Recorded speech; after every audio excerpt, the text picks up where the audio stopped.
Hi there, my name is Vic Veer. I'm an ENT surgeon working for the NHS in central London, and a lot of people on my channel have been asking me about NightLase. If you don't know, NightLase is a laser technique used for people to help them stop snoring. But the great thing about this technique is that you don't need to have an anaesthetic, that you don't need a general anaesthetic, you don't even need an injection in the back of your throat, a local anaesthetic. I have had this done to me before, so I sort of know what it feels like. Now personally, I didn't really believe that you could have a laser operation and it not really hurt at all, but it's absolutely true. I had it done on myself by a chap I met in Harley Street. When he started using laser, you can feel it, but it's just a tiny amount of discomfort. It's not as bad as people worry about. And although I felt slightly sore or raw after the procedure, within 24 hours it felt almost completely normal again.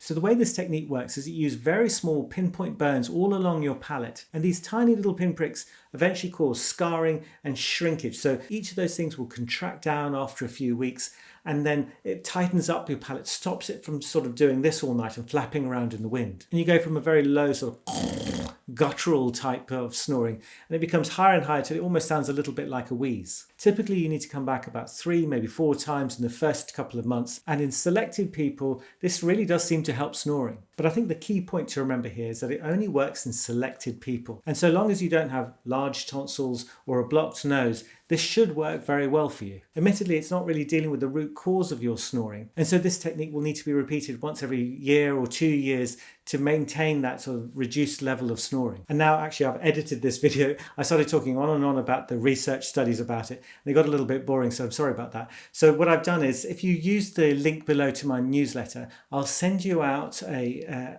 email which explains the research trials about it and gives you sort of some context behind all this trial data. And if that's all you want, you don't want to be added onto my newsletter at all, just unsubscribe at that point, and that's fine. I don't mind at all. So thank you for watching. I hope you found that useful and it's cleared up some of the questions you might have had about NightLase. If you want to know more about snoring and sleep apnea, there are some videos here that you might want to look at, or just browse through my channel. Hopefully you'll find something that appeals to you. Anyway, do take care. Thank you very much. Bye-bye.